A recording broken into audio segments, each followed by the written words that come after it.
Hello guys, in this video I'm going to show you how to find recipes in Home Connect. The first thing you need to do is enter the app.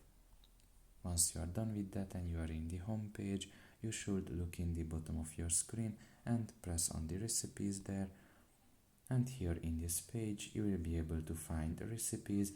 You can just search something up if you want something specific here, or you can just find recipes here if you scroll down, and you can just find randomly, for example, if you are just interested in cooking generally, and you can just press on one and you will be able to see what you need in order to make that food, and you can just do it step by step.